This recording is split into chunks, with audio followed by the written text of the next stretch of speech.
let oneself live in such a way so that one will have long-lasting peace and happiness, not only for this life, but for many lives to come, or at least for the rest of this life. And also live your life in such a way so that you are able to contribute towards the well-being and happiness of others, and leave something positive for the coming generations. So these are our primary responsibility. And in between, of course, you have to run hither and thither for your daily livelihood and so forth. But I call this spiritual practice as like moving on the national highway.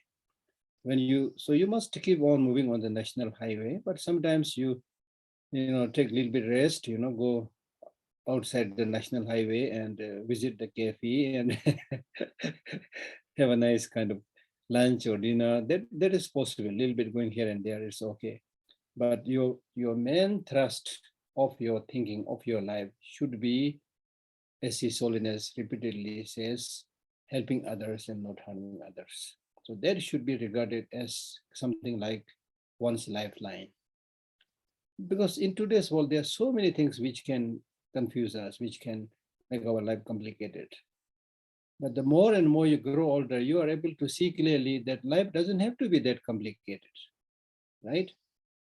Because there are certain, most important things that we need to have and focus more on that. And it is clear that everybody wants happiness, do not want suffering. Let us focus on that. How can we contribute to the well-being and happiness of everybody? Or at least do not become a source of, unhappiness. So that should be our goal. That should be our prayer. So it is for such purposes we are reading this wonderful text by Nagarjuna, which is deep in one sense, but also on another level, not so difficult to understand. Okay. So we've been lingering here for this text for so long, so I really want to move a little bit quicker because anyway, so that is it. So let us read verse number 77. So verse number 77 is showing the sufferings of beings in the hell realm in general. What are their sufferings in general? For beings who perform evil deeds, there will be perpetual suffering in the hells of Samjiva, Kala Sutra, Mahatapna, Samgahata, Raurava, Avici, and so forth. So these are 8 kind of hells. Okay. So there will be perpetual suffering. There will be perpetual suffering. Now, when we talk about these different types of hell called reviving hell or black line hell or extremely hot hell, crashing hell, howling hell, and hell without respite and so forth, this does not mean to say that there is actually a hell somewhere waiting for us. And there are some people who are responsible for punishing us. So we do not have to take it literally. But it basically means if you have not, as is clearly said here, for beings who perform evil deeds, because of one's own evil deeds, one's own negative way of thinking, hell will arise in your mind, even here right now. Right? So the point is, depending upon what is your mental attitude, you will experience, happiness or you will experience suffering. Okay. For example, once the one of this famous disciple, Khidubji, he was asked by somebody, where are this Mount Meru and the 4 continents and so forth? And then he answered, there is no such place where you can go and measure.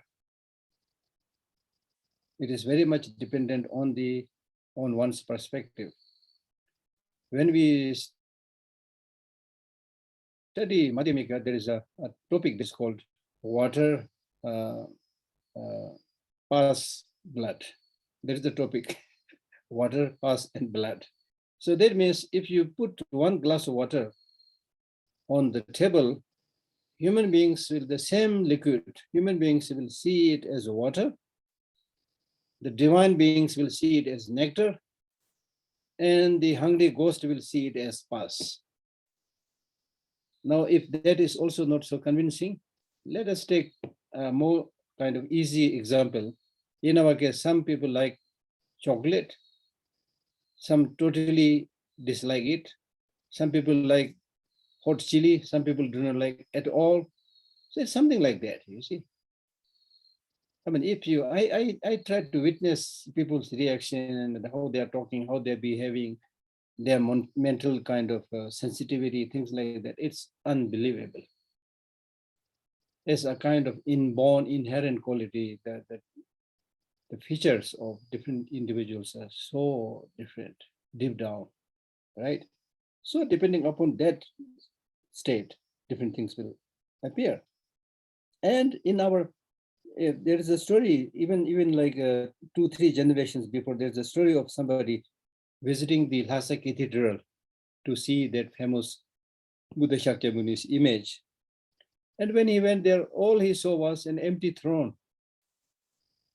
He never saw that holy image of Buddha Shakyamuni. So that is like 2-3 generations before us.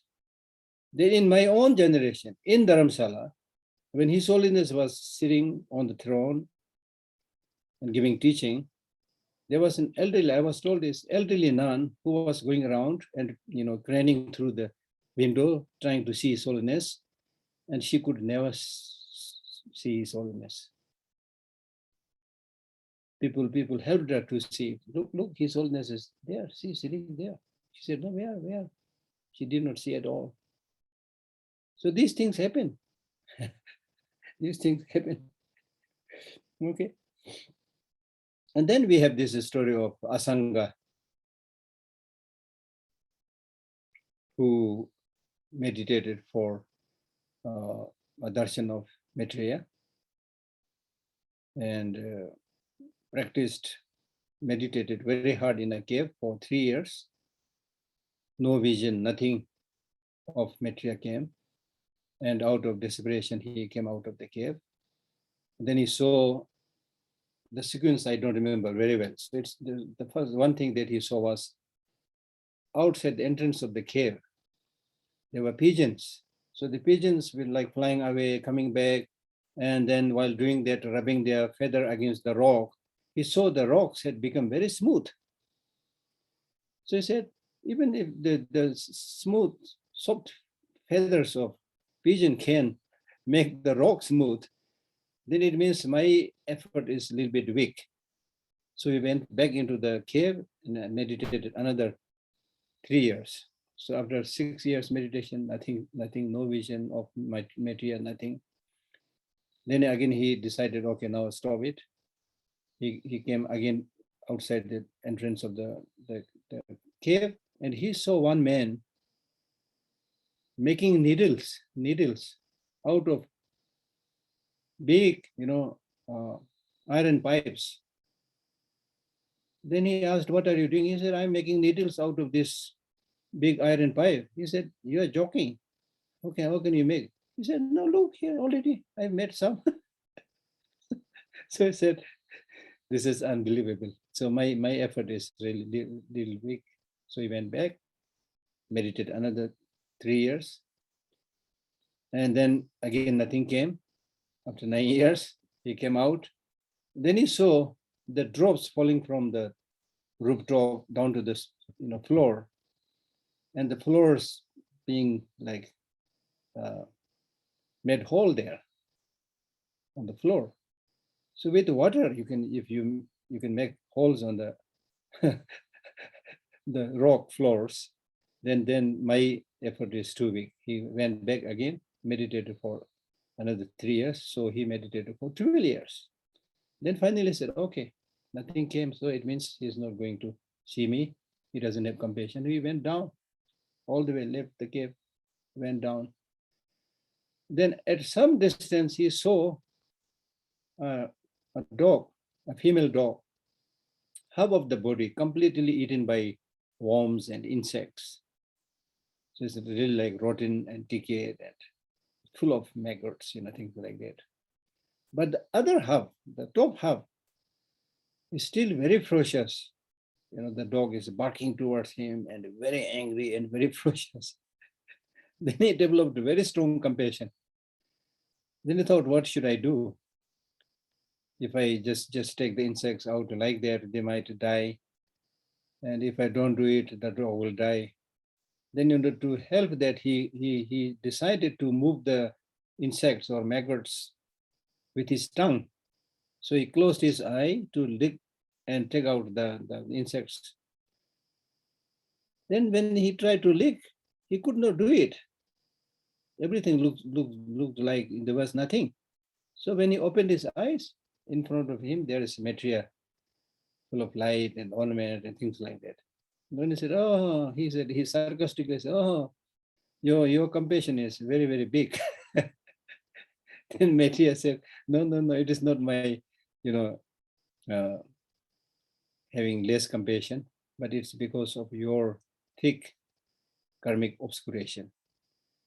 So if you don't believe that, just carry me on your shoulder and visit the town, and then say that come, I'm carrying Maitreya on my shoulder. So when he did this, nobody could see it. Instead, they said, this must be the outcome, because he's been doing so much meditation in the cave. Now he is gone out of his mind. So he's just so that is the thing, really it's impossible to see. And then, like those of us who see Holiness Dalai Lama as our Lokiteshvara, or at least a great teacher, and then look at the Chinese leaders. He's the counter-revolutionary, the monk in the wolf's cloth, all the bad things. So you will see what you want to see, right? So we should understand these things from that perspective. And then in the following verses is talking a little bit about some of the specific sufferings of these different hells. For example, first in the next verse 78, he's explaining the sufferings of hells in the crushing beings in the crushing hell and those in the black lion hell.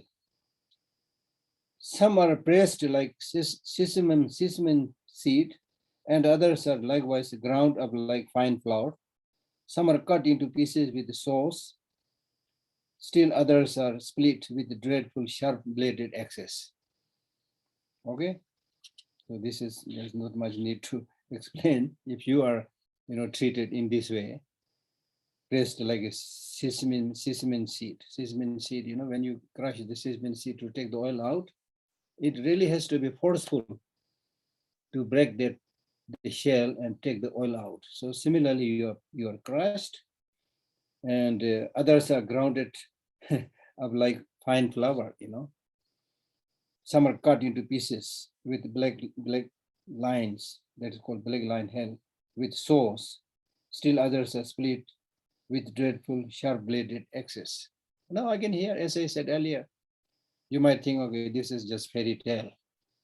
But if you really take time and observe how many different people are suffering in different ways, it's unbelievable. Not only with human beings, but also animals and birds, unbelievable. Okay, so understand that in that way.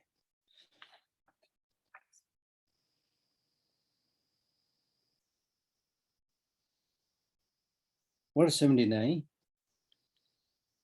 others are like poured full of a flaming liquid of molten iron. On you, they will pour flaming liquid molten iron. I mean, in Tibet and many places, people suffer like that. The enemy pours hot, boiling water on their legs, on their bodies. I've seen some of the scars of those people who suffered from such treatment. Some are impaled on barbed and flaming iron spears, right?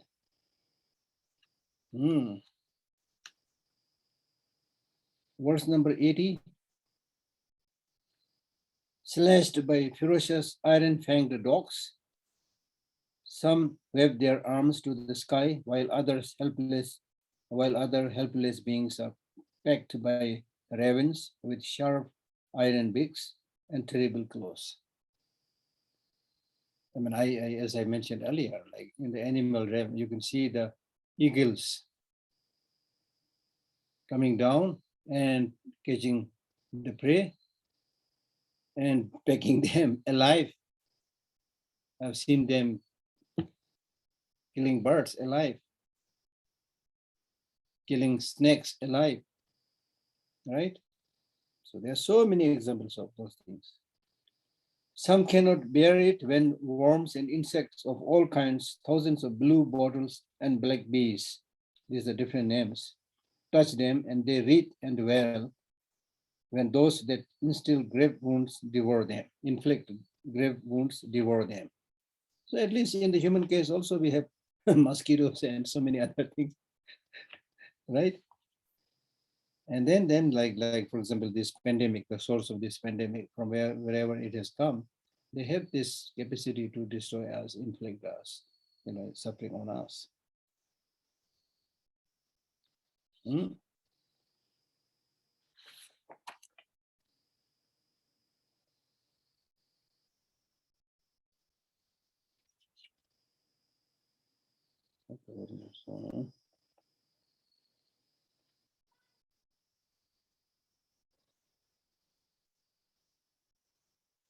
Hmm. Then the next verse 82, is explaining some of the sufferings when when you are born in the hot hell. Some in a heap of blazing slag are incessantly burned, their mouths gaping open. Some are boiled head first, boiled head first in great cauldrons, upside down. Head first means upside down, put into great cauldrons, like rice dumplings. When you cook rice dumplings, it will just change side and cook both, or something like that. Okay. So that means just like the cinders, blazing slag. Slag means something like cinders, where there is, on the surface it looks like ash, but down there is live fire. So if you put your leg or hand, something like in that, you will be burnt. Once I was visiting New Delhi, not visiting, sorry, I was working in Tibet House in New Delhi. So it was a special Buddhist day. So our office in Delhi, Lajpat Nagar, they asked me that they are going to save the life of some fish and throw them into the sea. So they want me to come and do some prayer. So when we reached near the place, they said, Geshe, you should not come to the exact place where we are going to buy this because it's very stinky. You may not like it. So I waited in the car, and not very far from there was a wooden plank, and near the wooden plank there was a big cauldron, where you put this tar, alkatar, big cauldron. So there was a white-haired, bearded man sitting there, waiting there. Then after a while, a young boy came with a basket full of chickens, and then this old man took each of these chickens, pulled by the head, catching the head, and then when it goes down, with they slice the neck with a sharp knife, and then you can see the blood splurging out. I nearly fainted when I saw this. So just within few minutes, I don't know how many this person is killed. So that is their daily life. You see, so why these animals have to suffer like that? My point is that there are animals, human beings who suffer like that, like people who suffer in the concentration camp. The way they suffered, unbelievable, right?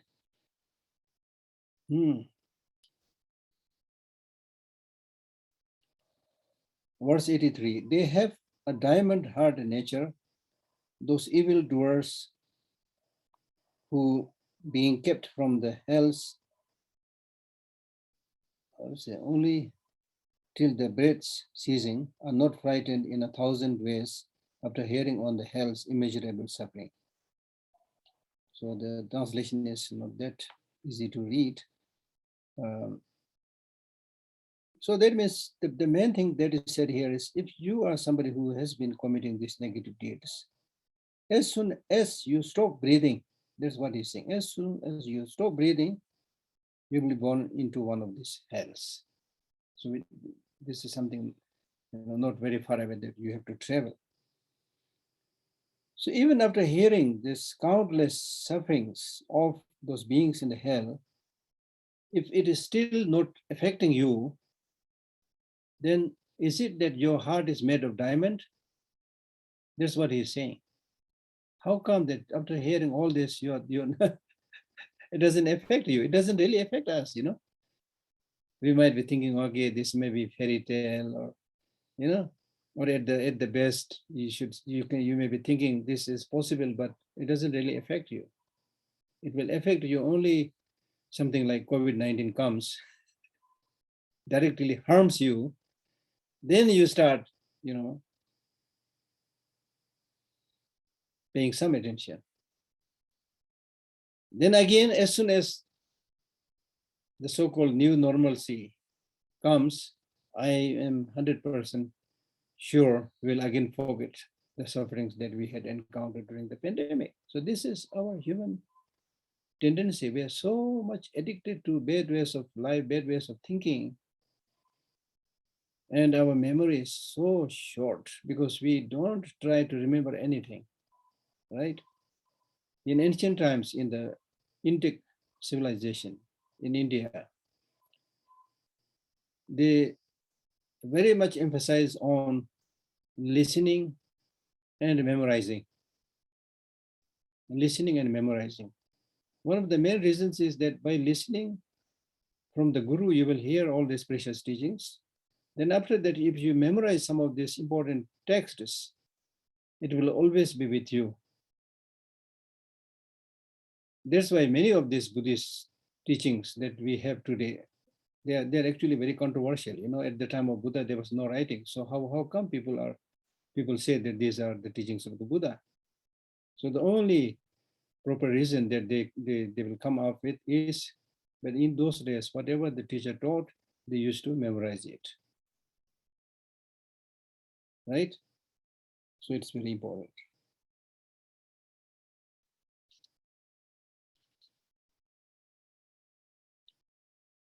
If even seeing now, so therefore he's saying now this, because of this, you should develop some fear about all these possibilities of being born in the hell and suffering in the hell. If even seeing drawings of statues, recalling, reading, or hearing of the hells engender fear, what need to speak of experiencing the dreadful maturation? That means even if you watch a movie, horror movie, you have difficulty sleeping, right? Especially when you are younger, it is difficult for you to walk alone in the night to some distance, because then you start thinking somebody is chasing me. You can even hear the footsteps of somebody chasing me when there's nobody. Right? But as we grow up, we become kind of the kind of addict, and hardly anything affects us, and we get so lost in these fleeting sensual pleasures that we forget all these things. Okay.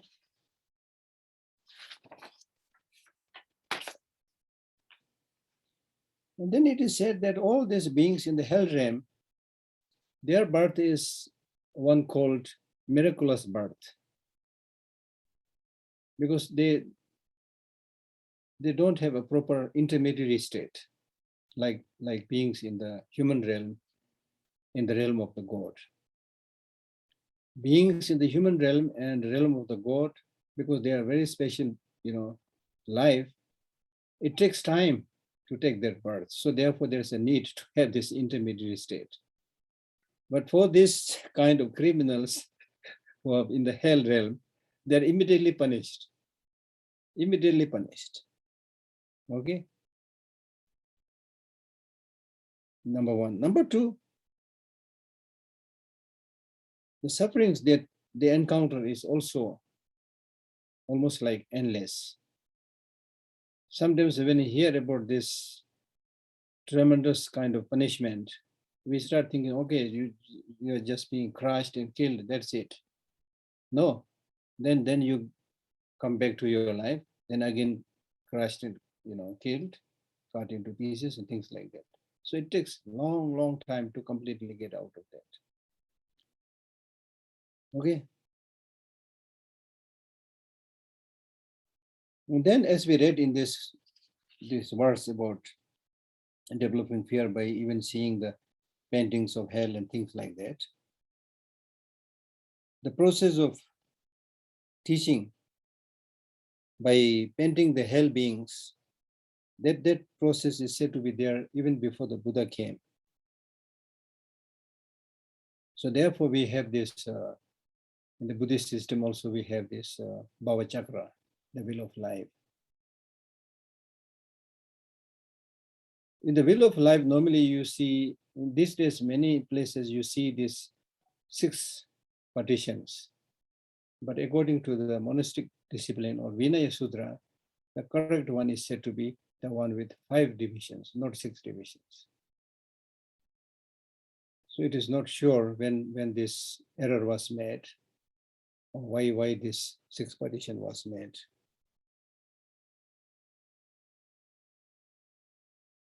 And the story says that Buddha's 2 main disciples, Shariputra and Mangalyaan,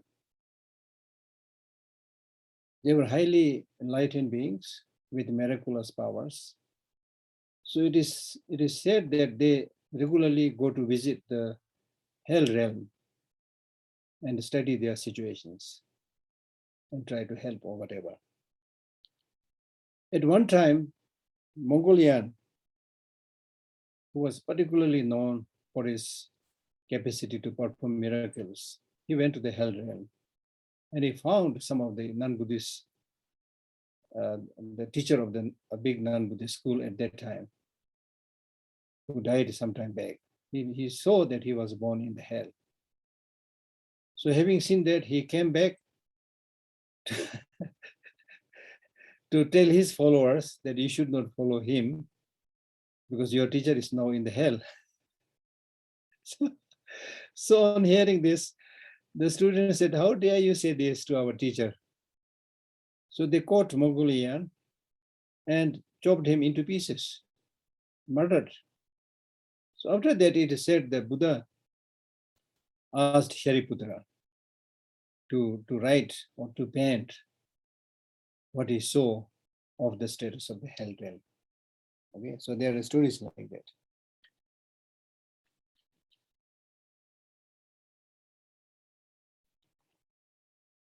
Then next in the verse 85, is talking about the dimensions of suffering.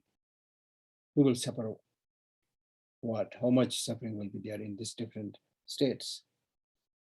Just as the extinction of craving is the lord of all pleasures, so too is the suffering of avachi hell, the hell without respite, the most terrible of all sufferings.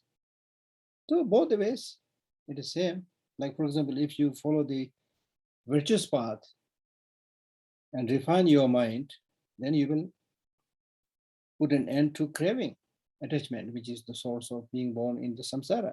So with that extinction of that craving or desire, you will achieve the lord of pleasure, means it could refer to nirvana, which is the almost like a lord, the topmost kind of happiness. Similarly, among the sufferings also, the one which is almost like relentless suffering is the suffering in the hell called hell without respite. So it's both the ways. You do good, you have the highest happiness. You do bad, you have the highest suffering. So here what is important for us to know is really the capacity and the possibility to eradicate negative emotions. So that is the most important thing for us to reflect here. Whether there is a hell or not, The important thing is if there is a hell, it is all products of your negative emotions. If there is a heaven or nirvana, it's a result of your positive emotions. Even in this present life, we know that we want happiness, not suffering. So if you judge whether this negative, so-called negative emotions bring suffering, like anger, jealousy, and so forth, based on our own experience, we know there are emotions which will really bring a lot of disturbances, agitation, unhappiness. So we need to reduce that. Then even before achieving the complete liberation, we will already experience a glimpse of that nirvana liberation right now. For example, even for one day, you develop love and compassion and do not harm anybody, do not use any harsh speech. Then you get that glimpse of nirvana, part of experience of nirvana. So therefore, the text is basically not only saying that until you achieve liberation, you are not going to get anything. No. Just as you are going to get so many sufferings and problems, you are going to develop so many negative emotions. Similarly, you can also, on the positive side, you can have that peace and happiness on a regular daily basis. But the main point is you need to gradually go deeper and deeper so that you gradually, at the end, you get liberation or something like that, which is almost like a static happiness from where there is no falling back. With our ordinary happiness, yes, you are very happy right now, you didn't harm anybody, things like that. But the next moment, yes, and when you encounter that provoking situation, you will relapse. Okay.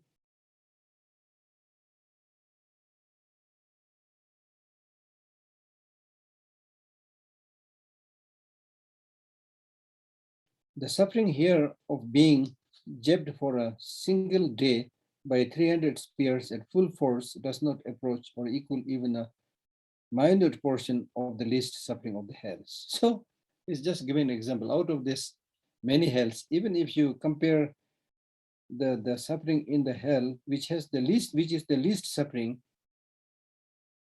and that least suffering in that hell is so much more than your suffering, which is a result of being jabbed by 300 spears with full force. And forget about spears. Even if you somebody puts needle in you, 300 needles, it will be unbearable, right? So he's just giving an idea, an example of how much suffering is there. He's basically saying you can't explain it. Similar to what Milarepa, demonstrated to another so-called practitioner who was there at the time of Milarepa, and he was really jealous of Milarepa because Milarepa was a great practitioner, and many people are following him. And this fellow, he was a little bit hypocrite and want to collect gifts from people and things like that. So more and more people are chasing and following Milarepa. So he was very jealous and he tried to poison Milarepa. So there's a long story. Then finally, Milarepa also realized this is his time to pass away. So he took that poison and he fell ill, sick.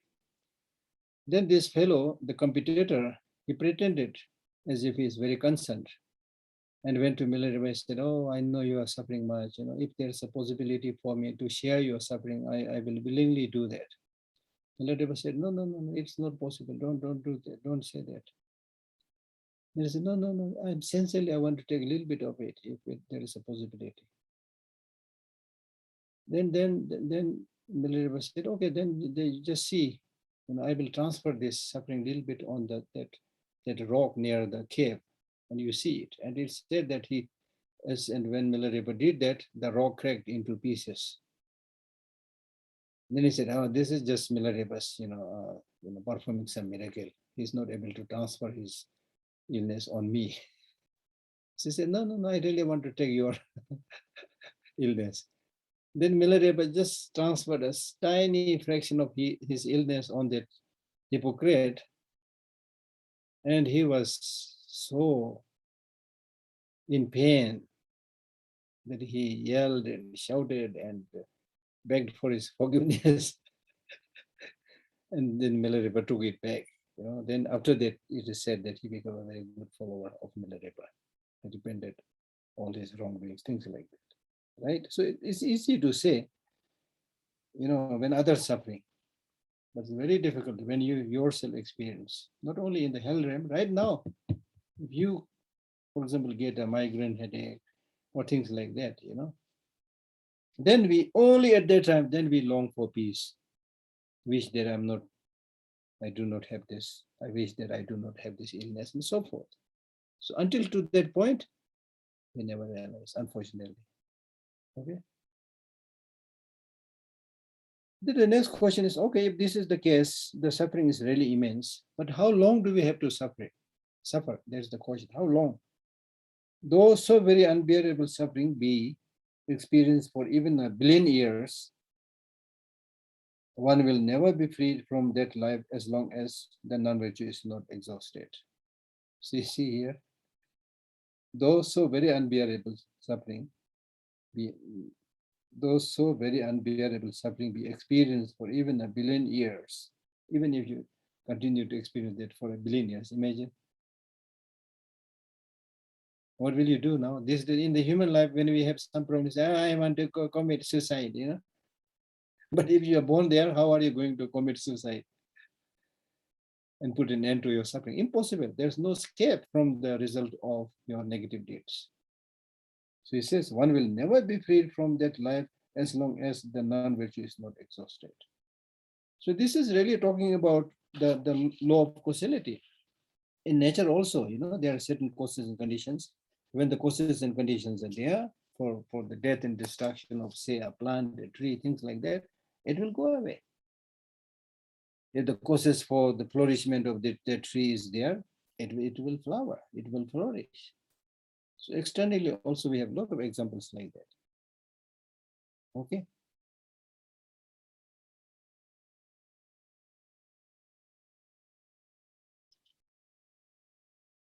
And not only that, it is said that some of these sufferings in the hell realm is so kind of unbelievable that, for example, if there is a hell being whose hand has been chopped off from his body, then that hand also continues to suffer a pain. And as and when the hand continues to suffer, the body from which it is severed also will continue to suffer. If say a drop of blood goes from my body, let us say on a burning iron, plate, that blood will also have pain. And when the blood experiences pain, my body from which the blood came, also experiences pain. In a way, it looks like unthinkable, but we do have insects who have many parts in the body. When one part falls from their body, the rest of the part still continues. Then also probably lizard, if the lizard's kind of tail gets separated from the lizard, it looks like both are experiencing pain. There are many, many unthinkable, peculiar things there in this world. Okay.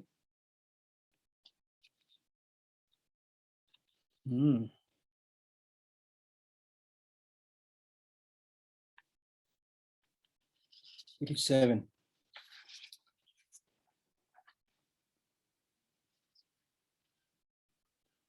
The seeds of this, so 87 is 87 the way, 88, sorry, 88, verse 88. So since there is so much suffering and nobody wants to experience such suffering, therefore, in the next verse, Nagarjuna is instigating us not to commit those causes that would produce those sufferings. The seeds of this, the fruits of non-virtue, are wrongdoing of body, speech, and mind. You must exert your every strength to prevent by any means even the slightest occurrence. Even the slightest occurrence. So do not think that this is minor, it will have no consequences. It will harm you. And it is because of this great teachers like Atisha. He used to carry a wooden stupa with him wherever he goes. And as and when physically, verbally, mentally he felt that he had committed something wrong, he would immediately purify it, confess it in front of that stupa. And it is said that he also used to take another, very angry, ugly looking acharya with him. And when people asked him, why you take such hot-tempered person with you, he said, he's my teacher of patience. Right? Then next, reflecting on the sufferings of animals. An animal birth state has suffering of many kinds, those of being killed, bound, beaten, and such. The most dreadful lot of eating each other awaits those who have abundant peace-bringing virtue. We do not have to elaborate this one. Simply observe how animals are living. Birds are living. They don't have a particular habitat or residence as we human beings have. Right after the birth, in many cases, the parents will desert them. They have no brother, sisters, husband, wife to look after them. They have to simply look after themselves. And many of them, they, even when they eat a mouthful of grass, they are not able to eat it in peace. They have to be watchful and see whether any other animal, enemies are around to kill them and devour them. And then human beings. We mercilessly mistreat all these animals for fur, for clothes, for food, for skin, for leather jacket, leather shoes. Unbelievable. From the big animal to the tiniest one. People are eating snakes, people are eating all kinds of insects, saying this is good for your brain, this is good for your stomach. Whoever has invented that and continue to eat.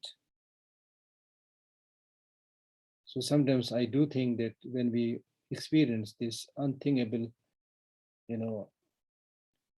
tsunamis or storms or fires, sometimes I think this probably is a result of mistreating these animals. Forest fires, for example, human beings intentionally, in India, you can see it. At a particular time, they would put fire in all the forest, saying that this will, remove all the weeds, and the growth will be better. So while doing so, how many insects and animals are killed? Countless. And because of this human misadventure, almost like a kind of repercussion or almost like a kind of revenge, we also suffer. We had experience of mad cow disease. Huh? Then what? Now I'm forgetting everything. Mad cow disease, bird flu, huh? So many diseases because of mistreating animals. And how do we mistreat these animals? Next verse. The specific sufferings of these animals. Some die for the sake of pulse, or wool, or bones, or flesh, or skin. Other helpless ones are exploited with the blows of kicking, fists, whips, hooks, and prods. Blows of kicking means when you're riding on a horse, you use your legs to make them go, beating your legs against the horse. Then fist for some animals, then whips for animals like donkeys, hooks for animals like elephants, and prods. Countless ways. Now, There are many places. I once visited an animal farm. It was a farm for the cows to be slaughtered and sold later on. I saw all of these cows there. They're all of them almost like same size, you know. So they look after these cows and feed them in such a way that they look like not necessarily healthy, but they look like healthy. You know, the meats are like sellable, things like that. And then how the if you visit some of the chicken farms, His Holiness, out of his many great deeds in the Tibetan settlements, we used to have poultry. And we used to also have what they call a piggery, I think, where we keep pigs also, things like that. So one time I was with him after the teaching. The next day, he said that after the teaching about treating all animals and sentient beings as equal, that night His Holiness said he felt as if all the chickens in their poultry, they came and demonstrate against him, saying that you are not fair. His Holiness got that kind of feeling, and then requested the Tibetans that unless this is going to do a big damage to your economic prosperity, then please consider closing these poultries and piggeries. And people, of course, with great respect, closed all this. So this is like Buddhist kind of economics of non-violence. I mean, it's great. Then with the eating meat also, Tibetans are like, you know, many people coming from cold areas, are voracious meat eaters, right? And then His Holiness also long time back suggested at least, you know, in big monasteries, institutions, stop serving meat during big celebrations for many people, things like that. And that is also practiced now in all the monasteries. So individually, of course, you can't stop everybody. So things like that. So we can, if we make effort, we can at least reduce minimizing suffering on other animals. Because animals are like helpless. They have no court, you know, to go and complain. No proper hospitals to take treatment, you know. Human beings are like tempered child, you know. My eye is not functioning properly, you wear eyeglass. My teeth is not functioning properly, you put new dentures. I mean, animals, birds, they have to continue whatever is their situation, right? So they are dumb, helpless, right? So we cannot become perfect one day, but at least try to be a little bit gentler. Then next he's talking about the sufferings of the hungry ghost, their general suffering. Among the pretas, the hungry ghost, there is constant suffering caused by lack of material things. So the very definition of hungry ghost means they're always hungry, looking for things to enjoy, and they don't get it. From a distance, for example, if they see water, and when they approach and reach that place, it's a completely, you know, a waterless desert. So there are different types of hungry ghosts. Some hungry ghosts, even when they come across certain places where there is a food, but they cannot devour it, cannot eat it, because their neck is said to be so tiny, like the needle, with big belly and very thin needle, things like that. Among the hungry ghosts, there is constant suffering caused by lack of material things. They undergo most terrible misery created by fear, anguish, hunger, thirst, cold, and heat, because of their past lives, you know, negative deeds. In the summer, the sun is very cold for them. In the winter, even the moon, the light of the moon is very hot for them. There are countless sufferings, thirst, cold, and heat. Now, there are specific sufferings. Some with needle, as I already mentioned, some with needle eye mouths and stomachs the size of mountains are tortured by hunger, but unable to eat even the smallest quantity of discarded filth. Even the discarded filth, they can't eat it. So it's not only in the hungry ghost, but in the human realm also there are, places where there's a lot of famine and drought. And then there you see small kids, almost like hungry ghost, with hanging belly and big head and tiny neck, like that. So there are a lot of examples like that. And then also some people, who are suffering from cancer. I've seen them, they can't eat, especially if you have stomach cancer, things like that. Even if you take tiny bit of food, it will burn there. So they're almost like similar examples in the human world also. Some are naked, mere skin and bones like the dried top of a palm tree. Others have mouths which blaze at night.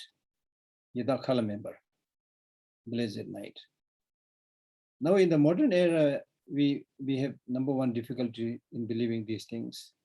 And we also don't encounter any of the ghost or the hungry ghost, things like that. But in Tibet, there are many accounts of people actually seeing those hungry ghosts. Sometimes in the night, you see like 50, 60 of them. It's really like a torch coming from a distance. So people can say, oh, this hungry ghost coming. People can see that, right? Blaze at night. For food, they eat sand which falls into their mouths. Yeah, like in Tibet, you can't believe this, but I know Tibetans, when they suffered too much, having no food at all, they used to eat anything, collecting the worms from the stools, sucking like bones, leftover bones. I met a number of Tibetan prisoners who really suffered like being in the hell, being a hungry ghost. So it is there in the human world also. And some of several lower classes of hungry ghost cannot find even such filth as pus, excrement, blood, or the like. They attack because of hunger. They attack one another, eating pus from festered goiters growing in the throat. Like in human realm also, there are stories of parents eating the dead body of their children when they have nothing else to eat. So don't think these things are just stories. It happens everywhere. In summer, even the moon feels hot, as I already explained, for them, while in winter, the sun feels cold. Under their mere gaze, because of their karma, just by their mere gaze, trees turn empty of fruit. At a distance, they see fruit-laden trees, but when they try to approach it, look at it, the fruits disappear and rivers become dry.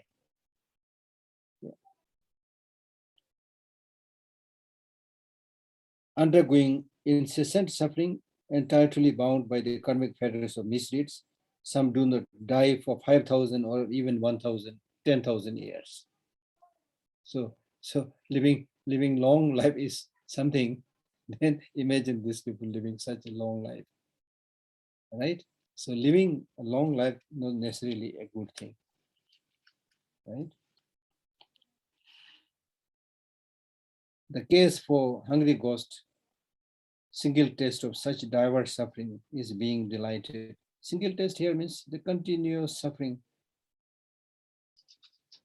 is being's delight in parsimony, Buddha declared, miserliness to be ignoble. So that basically means why you are born into that state of hungry ghost, because of your being spendthrift, because of your being very miser, right?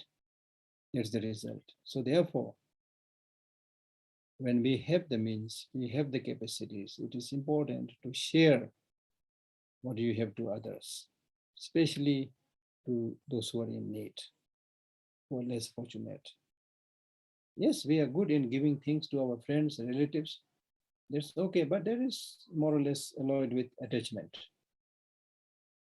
But giving something to those from whom you don't expect anything, from whom there is, no reason to get anything. So whether it's practice of giving or practice of helping in any form, if you do it for somebody from whom you have no expectation of getting anything back, then that is real practice of generosity and real helping, right? And that is the most, appropriate and uh, needed help.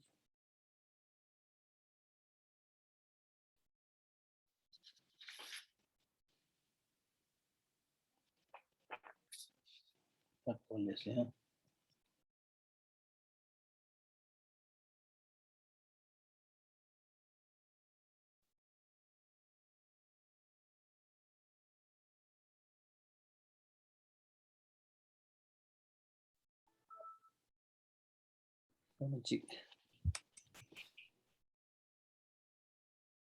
Oh yeah.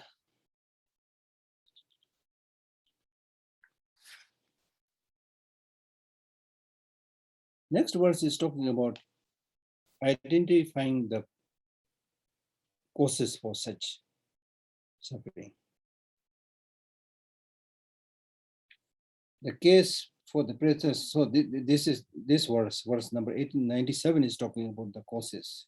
The case for predators, single test means continuous suffering, is a being's delight in parsimony because of your stinginess, tight-fistedness. Buddha declared miserliness to be ignoble. Ignoble means this is something that the noble people should not do. Share it, share it. There were some of the great teachers, they said, I will not talk much about the benefits of giving, but I'll talk about the disadvantages of holding. We are so fond of collecting and collecting and collecting and collecting and collecting. We want to buy, if there is means, we want to buy everything that is there in the market. And which actually creates a lot of headache even in this life. I have myself, is a very good example, collected so many things over the years, especially books and so many other things. Now as I grow old and thinking about retiring, I start thinking, even if I have to, when I have to move somewhere, how many trucks I need to take all these things, especially, the books, I have a lot of, I think, craving or attachment, or I don't know, fondness or whatever, So I was thinking, oh, these books I still need, these books I still need, right?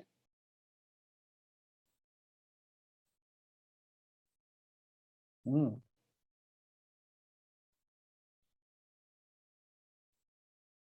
Then verse number 98 is talking about the sufferings of the devas, the gods.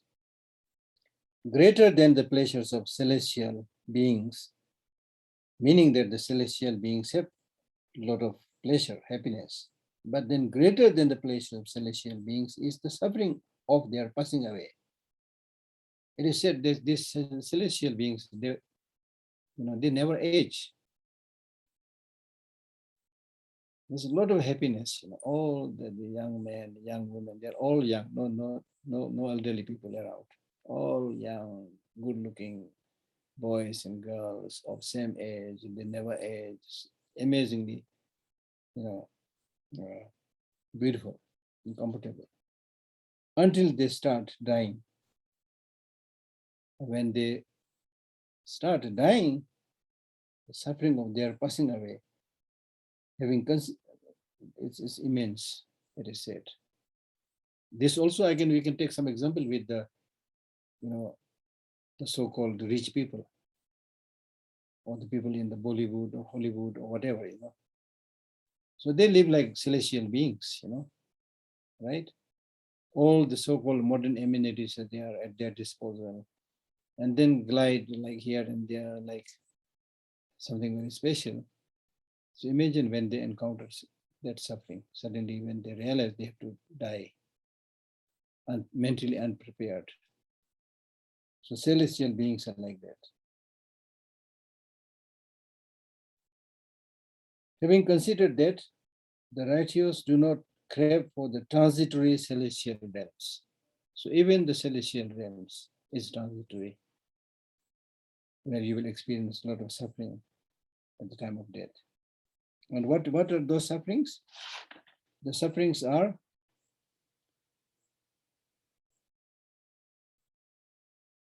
that when they get the omen of their death, sign of their death, then they have a lot of suffering. The body's complexion turns unattractive, which used to be very attractive. One feels like one feels dislike for one's seat. Garlands start fading or wilting. Clothing assumes an odor which was never there before. And the body is soiled as never before. And because of this science, the other celestial beings also distance themselves from there, just like how we treat lepers or any contagious disease, So they will be treated. Like in ancient India, the people in the high caste, they treat the low caste. Even if they want to give some flower or something like that, or some gift, they would never pass it from hand to hand. They would just throw it, to them. So something like that. They are kind of, when they get this signs of their death, they are kind of ostracized. So imagine the suffering that you will have. These are the 5 premonitions attending death in the celestial realms. They arise for deities in a way similar to signs of death attending humans on earth who are about to die. When human beings are also about to die, if you take notice of it, human beings also get a lot of signs. We have what we call as the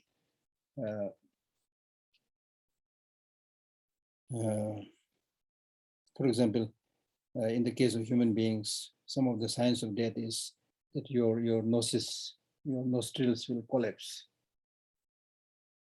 right? And then you have panting breath. So there are like distant signs and short signs and extremely short signs. In one of the medical texts, it talks about stopping of 3 kind of functions. One, the human nerves and channels, they will stop functioning. They will stop functioning. As indication, the sign is that the radiance of your eye will decline, right? And the white part of the eye will appear more predominantly, which is a sign that the channels and nerves are now giving up their job. Similarly, the breath that you take out from your nostril or take in from your mouth and noses, there will be no warmth and heat in it. That means the energy, the wind has stopped or stopping functioning in your body. And then the power and strength of your body ebbs out. And when you sit on your seat, you will have difficulty getting up as if you are fixed to the seat, right? So that shows the giving up of the constituent function of the constituents of the body. So there are a lot of indication in science. But in a way, the good news is in the case of human beings, even if you get the science, there are some treatments, medical treatments, or some rituals that you can perform and again prolong your life. But that is not possible in the case of the beings in the celestial realm. Once they get this science, it's definite they will have to die. Okay. If after passing away from the divine realm, there is no remaining virtue, if there's no remaining virtue, one will helplessly enter the state of an animal. One will born in an animal or hungry ghost or hell being. In the case of the demigods also, asuras means demigods also, through their natural hostility towards the deity's glory, we already studied before that the demigods are always jealous of the gods, and they're always, in conflict and fighting each other, jealous of the gods' glory, have great mental suffering, just as jealous people have great suffering when they see their neighbor buying a new car or moving into a bigger house. We get so much jealousy and suffer. So like that, have great mental suffering. Though intelligent, they cannot see the truth due to the obstruction of the state of being. Basically, they're intelligent, but their karmic, negative karmic influence is so strong, which acts as an obstruction, and therefore they are unable to see the truth.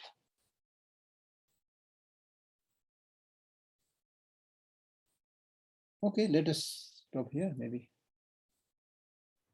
So, Vishla, thank you so much, Vishla. We have a question from Natasha.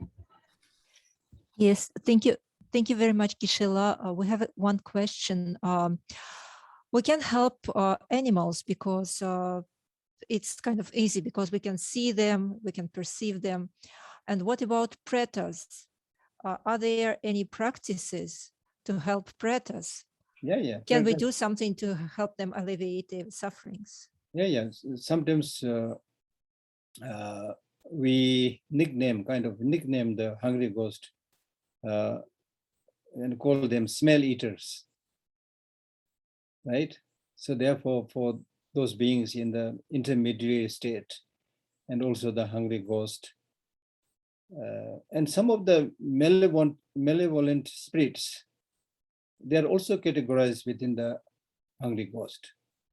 So for this, Tibetans have this, I think it is in accordance with the Buddhist tradition, you have this practice of burning something on a small amount of fire and let the smell go out so they can eat it.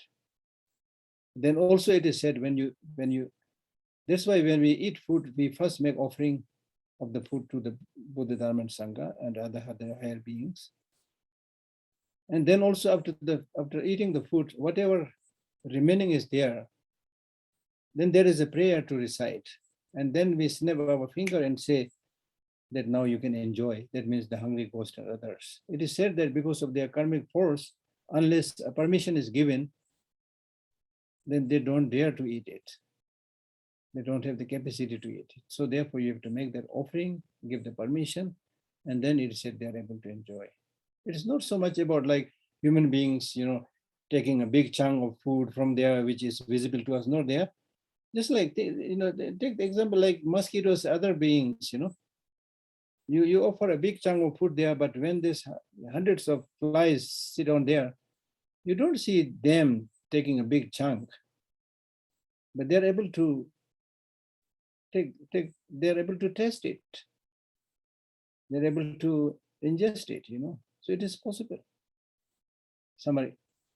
Again, one very clear example is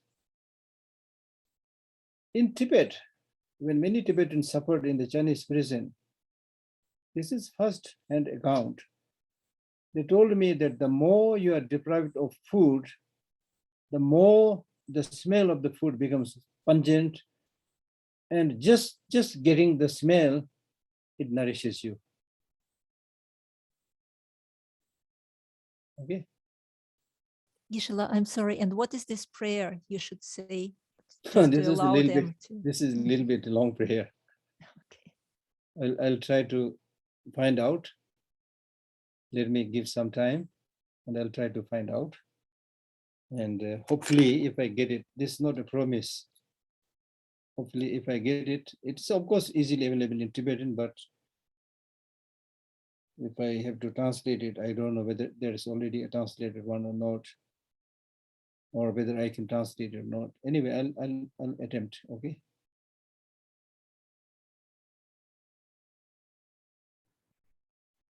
Thank you, Kishla. Thank you, Asha. We have another question from Jelena or Yelena. Okay.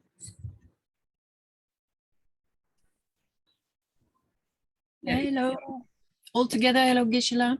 Hmm. I have a question about the suffering, because you said normally when we're sick and we suffer, then we pray and we keep up trying and doing our practice.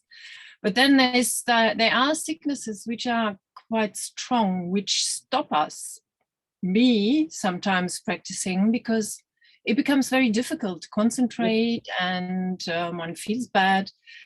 And then, of course, this circle of one knows one should practice and one should do something to keep the practice up, to keep the mind in that habit. But it becomes so difficult. Is there some kind of advice in these situations what to do to keep up the discipline and the practice? No, in Buddhism, the meaning of discipline is a little bit different from what the English word discipline says. So discipline basically is not something imposed upon you unwillingly by some outside force, or even the teaching of the Buddha. Discipline means you do those things which is really good for you. So discipline in Buddhism basically means 1, cultivating positive qualities. 2, refraining from doing bad things. 3, helping others as much as possible. That is the Buddhist concept of morality and discipline. So whenever we are able to do those things, we should do it. Then also the Buddha never said you try to do those things which you are unable to do, right? So there is every kind of permission to do practice according to your capacity. And of course, that should not be taken as an excuse, saying that, oh, I am busy, I can't, not like that. But when you, as you said, when you are really, really sick, and then of course you will not be able to do all those long prayers or meditation, things like that. It's understandable. That's understandable. But still, as much as possible, again, it's easier said than done. But as much as possible, try to focus not just on your illness and suffering, while taking very good care of yourself, taking medical treatment, all those things, of course, you have to do. Okay, so, but at the same time, after having done everything possible, then don't get bogged down just by thinking about your illness, suffering, as much as possible. Think about other people who are suffering much more than you. There are many, many people who are suffering much more than you. Oh, sure. 100% sure. There are places where people are getting same kind of illness, but nobody helping them. They're alone, no medical facilities around. For example, people caught in between war zones, things like that. So when you think like that, then it is interesting, the human way of thinking. Then you feel, oh, okay, comparatively, I'm more lucky, you see. So that will also help you lighten your, burden, at least from the perspective of your thinking. And that will also have effect on the body. So as I said, these are easier said than done, but these are some of the methods. Okay. Thank you, Geshe, for your advice. Thank you. Thank you. Thank you. Kishla, there are 2 more questions. Maybe ask. Okay, so there's one question in the chat box. It's from Sharmila. She requests you to please explain giving is more virtuous than maintaining morality, as you said it in the last session. No, I didn't say. Okay. I didn't say. Morality is the basis of all the good qualities. But probably what I said was, out of the the 6 perfections, the first practice that is taught is giving. This is primarily from the point of view of lay practitioners. For the lay practitioners, the process of practice is starting from giving and then morality and so forth, right? But this doesn't mean to say that giving is the most important thing. There's one way of looking at it. Another way of looking is when gradually, when you know how to practice it, then with the practice of each of these 6 perfections, it includes the practice of all the other 5 perfections. Just for example, in the giving also, if you do it properly, it includes practice of morality. Because it's not just giving means it's not just throwing something, food or something, money out. It means you also have certain discipline with the wish to give something. And I must give it properly. You need to concentrate. And you need to also use your wisdom, what to give, what not to give, right? And then of course you have to make effort, going to certain places to distribute the food and things like that. So each of the 6 perfections, when you practice that properly, it includes the practice of all the rest of the perfections. So thank you, Geshe. Geshe, this one last question from Bimpa. Someone sent you unmute request. You have to accept the request and then you can ask your question. I think, yeah, Geshe, I'm trying so hard to realize life is so much blessed, but have to be keep in focus, main concern. What should I have to focus on main in my life, our life? It's like doing ordinary activities in our life. There are so many things we have to do, but among those many things that you can do, there are certain things which is more important for you. So naturally, you have to concentrate more on those important things than the side businesses. So similarly, in terms of spiritual practices also, or in your life's activities and practices also, you need to really think, what will be the best for me in the long run, right? In the long run, for me and for others. If you can't think about everybody, at least for you, what will be the best to have that long-lasting peace and happiness? So the criteria for such thinking is, first of all, you need to make it very clear that it's not enough that you get the fleeting pleasure and happiness. You need more reliable, long-lasting happiness. That you need to, have clear conviction of that. And once you are very clear about the fact that you want more durable, long-lasting happiness, then the second thing is you need to think, what is it that will bring that more reliable, long-lasting happiness? Is it your job? Is it your family? Is it your, sensual pleasures? What is it? Right? So that way you need to choose, as I already mentioned, you need to choose your national highway.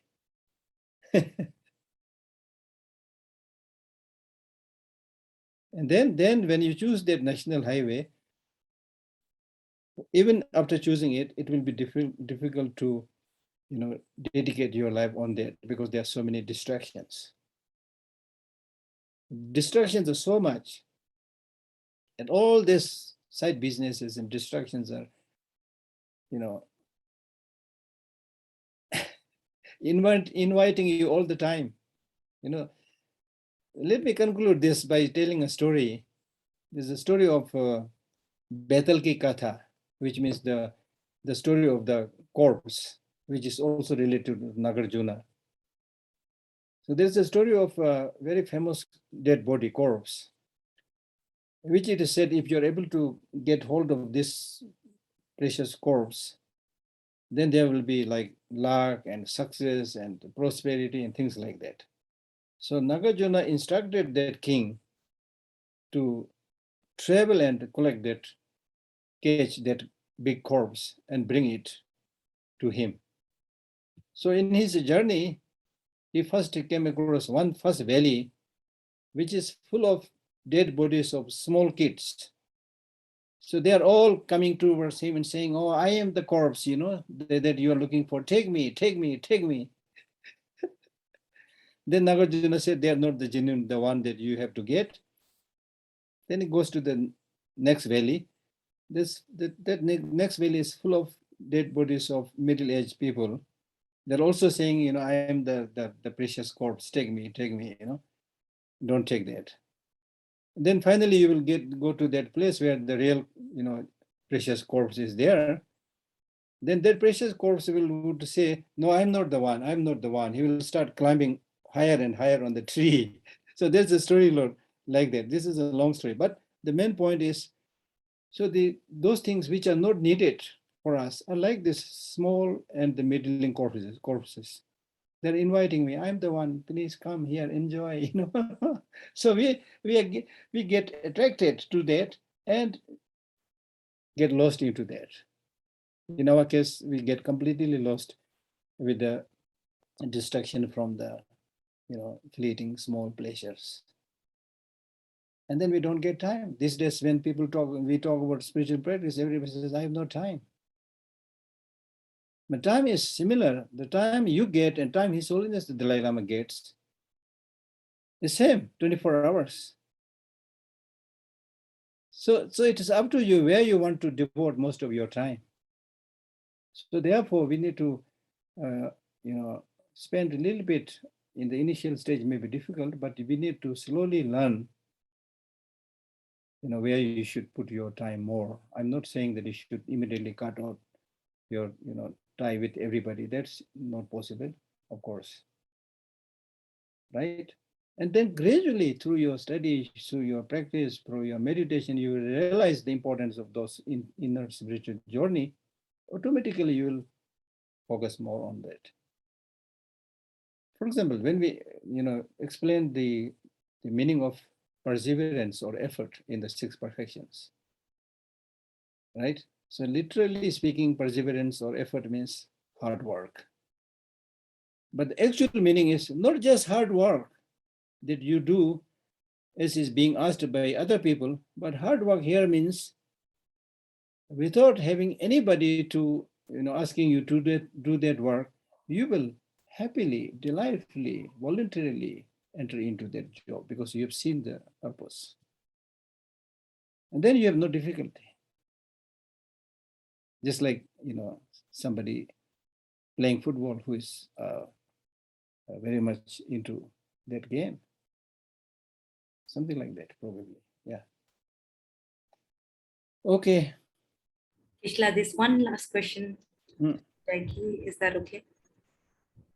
Yeah, yeah. Thank you. Thank you very much. I was wondering, sometimes when I give, I guess because I was taught to always say thank you, if someone doesn't thank me, it irritates me, which I know isn't good. Is there a way to not expect thank you? Well, I have a very good answer to this. You have been feeding yourself for a long, long time. You have been looking after yourself for a long, long time. You give breakfast to yourself. You cook lunch for yourself. You wash yourself. You've been really looking after yourself for so long. But have you thanked yourself?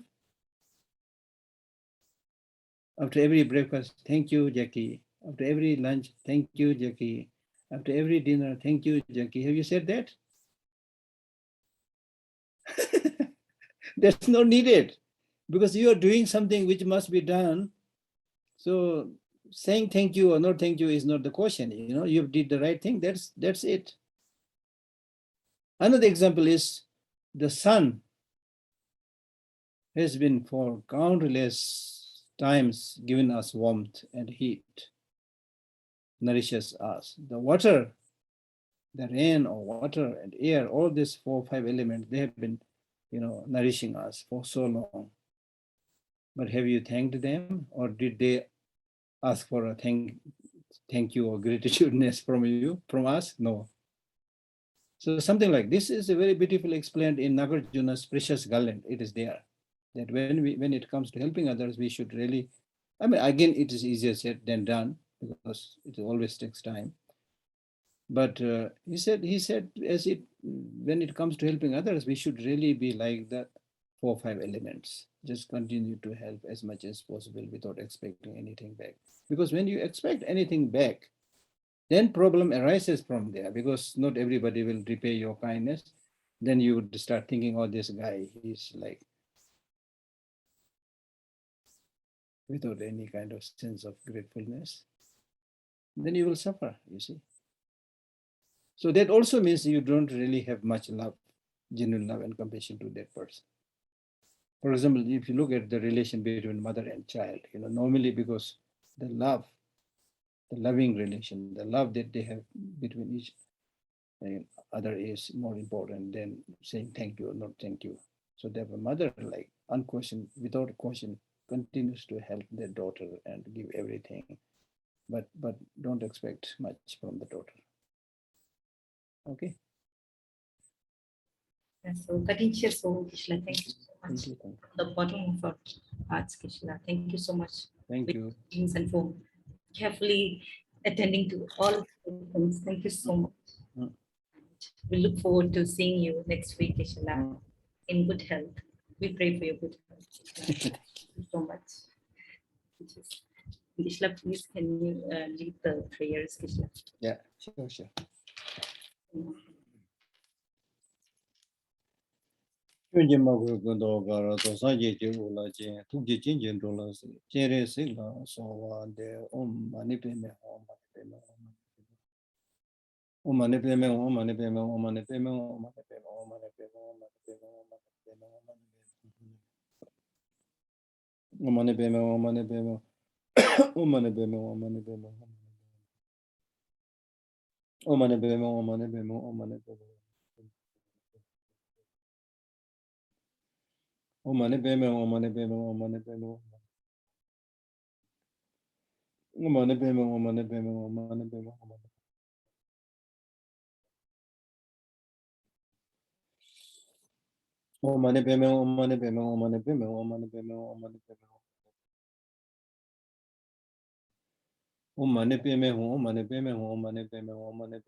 Thank you.